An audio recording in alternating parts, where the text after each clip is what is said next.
सुमित्रा और केशव का एक लौता और लाडला बेटा कन्हैया अपने माता पिता का बहुत लाडला था।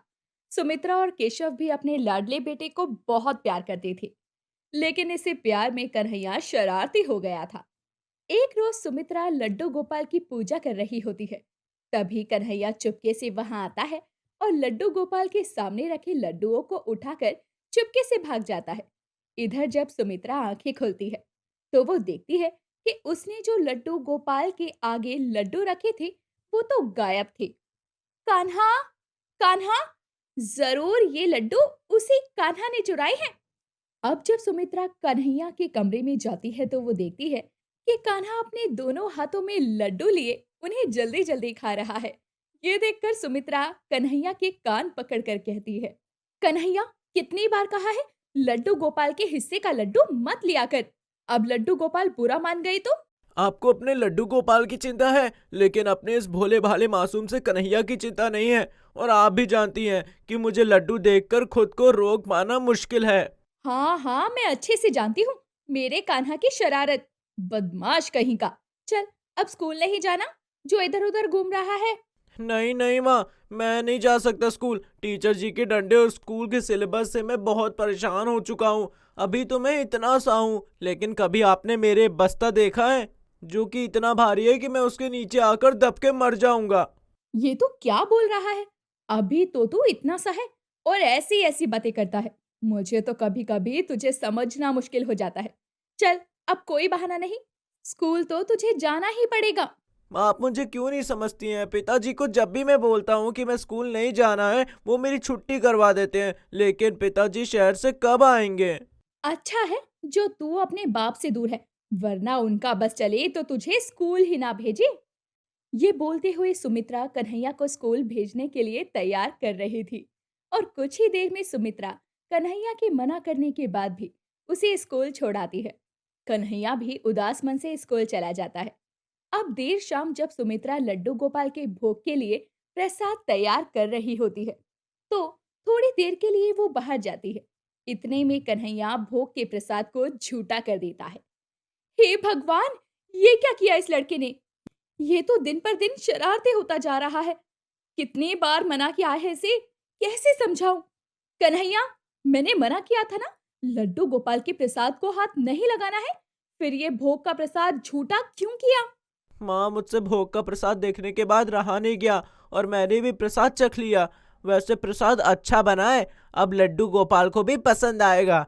मैंने टेस्ट कर लिया है ना, मीठा भी बराबर है। हे प्रभु, ये लड़का और इसकी मासूमियत। मैं इसके इस प्यार भरी निगाहों को देखकर इसे कुछ कह भी नहीं पाती। माँ, अब मैं खेलने जा रहा हूँ। मुझे पता है अभी आप गुस्से में हैं और मुझे पढ़ने के लिए कहने वाली हैं, लेकिन मैं किताबों को खेल के आने के बाद ही हाथ लगाऊंगा। कान्हा, तू कहीं नहीं जाएगा। अरे सुन तो मेरी बात। कितना शरारती है ये लड़का, मेरी तो एक नहीं सुनता।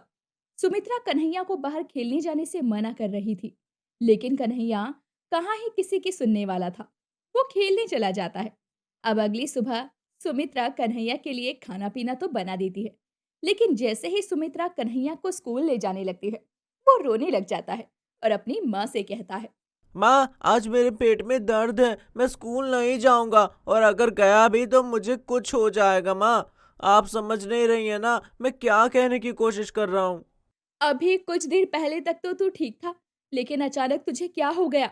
मुझे ये तो पता है कि तेरा स्कूल जाने का बहाना है ये सब।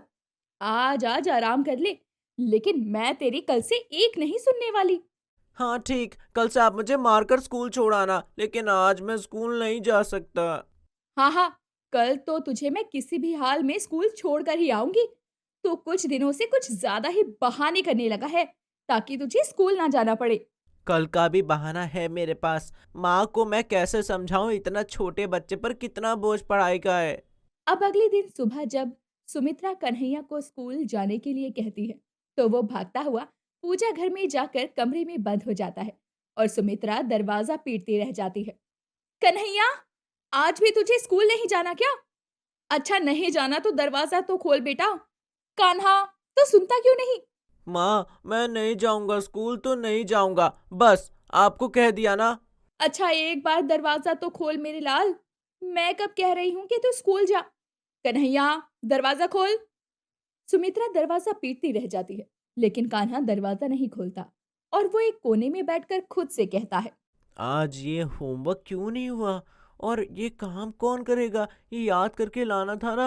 अरे ये भी नहीं किया। चलो क्लास से बाहर जाकर मुर्गा बन जाओ। हाथ आगे करो। नहीं, मैं नहीं जाता स्कूल। इधर सुमित्रा अपने काम में लग जाती है, क्योंकि वो जानती थी कि उसका लाडला कान्हा थोड़ी देर में दरवाजा खोल ही देगा। लेकिन जब कान्हा पूजा वाले कमरे में बैठा खुद से ये बोल रहा था कि तभी उसे एक आवाज सुनाई देती है। तुम आज स्कूल क्यों नहीं गए? और तुमने खुद को क्यों बंद कर रखा है? ये तो गलत है। तुम तुम कौन हो और यहाँ कैसे आ गए? यहाँ तो अभी से पहले कोई नहीं था। मेरा नाम गोपाल है और मैं तो तुम्हें यहाँ परेशान देख कर आया हूँ। और तुम स्कूल क्यों नहीं गए? मैं नहीं जाऊंगा स्कूल। मुझे मेरी टीचर होमवर्क ना करने पर मारती हैं, मुर्गा बना देती हैं। यहाँ तक कि इतना ज्यादा काम देती हैं कि मैं परेशान हो जाता हूँ। और तुम मुझे स्कूल जाने को कह रहे हो। मेरे प्रॉब्लम कोई नहीं समझता। अच्छा, अब तुम स्कूल जाओ। मैं कहता हूँ कि सब अच्छा होगा। अगर ऐसा है तो तुम मेरी जगह स्कूल जाकर दिखाओ, तब तुम्हें पता चलेगा। ऐसा है तो ठीक है। अब कुछ दिन मैं तुम्हारी जगह स्कूल जाऊंगा। वो कैसे, वो मुझ पर छोड़ दो। इतना कहने के बाद लड्डू गोपाल वहां से गायब हो जाते हैं और कन्हैया का रूप लेकर स्कूल पहुंचते हैं, जहां वो स्कूल में जाते ही अपनी सीट पर बैठ जाते हैं। तभी टीचर का आना होता है। सबको जो काम दिया था वो सब करके लाए है ना? और कन्हैया, तुमने कल वाला काम पूरा तो कर लिया। हाँ हाँ, मैं करके लाया हूँ टीचर जी। क्या बात है कन्हैया, तुम्हारी तबीयत तो ठीक है ना? सारा काम करके आए हो आज। चलो अच्छा है। जी टीचर जी, मैं ठीक हूँ। माँ ने कहा तेरी शिकायत आई है स्कूल से, तो मैं भी काम पूरा करके ले आया। अब कन्हैया यानी जो कि असल में लड्डू गोपाल थे, वो देखते हैं कि टीचर बहुत गुस्से वाली है। उसने कई बच्चों को तो क्लास से निकाल दिया है और कईयों को मुर्गा बनाकर सजा दी थी। अब जब लड्डू गोपाल घर आने लगते हैं, तो वो बस्ते के बोझ को भी झेल नहीं पाते। कन्हैया, मैं आ गया स्कूल से। तुम्हारा स्कूल तो सच में जाने लायक नहीं है, लेकिन मैं सब ठीक कर दूंगा। और ये बस्ता इतना भारी है कि मुझसे चला भी नहीं जा रहा। कल भी तू स्कूल जाएगा ना? मैं यहाँ माँ को संभाल लूंगा। 2-3 दिन तो स्कूल जाना ही पड़ेगा। वैसे अभी खाने को लड्डू मिल जाते तो। अभी लाता हूँ। अभी लाता हूँ मंदिर से चुरा कर। माँ ने सुबह ही लड्डू चढ़ाए हैं लड्डू गोपाल पर। वैसे हम तो स्कूल जाते ही नहीं। वैसे हम तो स्कूल जाते ही नहीं। पूरे दिन मक्खन चुराकर खाना और मित्रों के साथ खेलना, गाय चराना और गोपियों को परेशान करना, यही करते हैं पूरे दिन। मैं कुछ समझा नहीं, लेकिन क्या तुम्हारी टीचर या मम्मी पापा गुस्सा नहीं करते? बिल्कुल भी नहीं। मैं उन्हें गुस्सा होने ही नहीं देता। कन्हैया और लड्डू गोपाल कुछ ही समय में अच्छे दोस्त बन चुके थे। लेकिन अब जब अगली सुबह लड्डू गोपाल कन्हैया बनकर स्कूल जाते हैं, तो क्लास में बैठते हैं।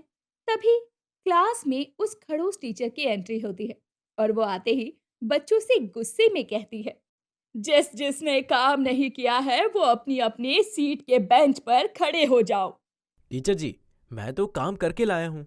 कन्हैया के रूप में लड्डू गोपाल इतना बोलते हैं, वैसे ही टीचर गुस्से में आ जाती है। तभी लड्डू गोपाल चुटकी बजाते हैं और टीचर का गुस्सा शांत हो जाता है। ये देखकर रूही कन्हैया से कहती है, आज टीचर जी को क्या हो गया है? वो थोड़ा भी गुस्सा करती हैं, फिर एकदम से शांत हो जाती हैं। जरूर टीचर जी अपने गुस्से पर काबू पाने की कोशिश में है। मुझे भी ऐसे ही लग रहा है रूही। देखा कैसे अभी मुझे डांटने वाली थी, लेकिन एकदम शांत हो गई।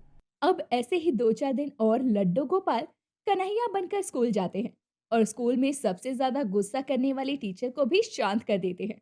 और जब एक रोज लड्डू गोपाल कन्हैया को स्कूल जाने को कहते हैं, तो कन्हैया पहले तो स्कूल जाने से मना करता है और फिर जब वो स्कूल जाता है, तो उसे टीचर आगे बैठाती है और बड़े ही प्यार से बच्चों को पढ़ा रही होती है। ये सब क्या हुआ टीचर जी को? रूही देख तो कितने प्यार से पढ़ा रही हैं। कल ही तो तुझे कहा था ना, ये अपने गुस्से पर काबू पा रही है। जब लड्डू गोपाल के स्कूल जाने के बाद कन्हैया स्कूल जाता है, तो वो उस दिन के बाद से कभी भी स्कूल की छुट्टी नहीं करता, क्योंकि पहले से अब सब कुछ बदल चुका था। टीचर के प्यार के कारण बच्चे अब बड़े ही आराम से स्कूल जाते थे, जिसमें कन्हैया भी शामिल था। दोस्तों, क्या क्या आपको भी बचपन में स्कूल जाना पसंद नहीं था? तो आप कौन-सा बहाना बनाती थी ताकि आपको स्कूल ना जाना पड़े? हमें कमेंट करके बताएं और ऐसी ही अनोखी कहानियों के लिए चैनल को सब्सक्राइब करें।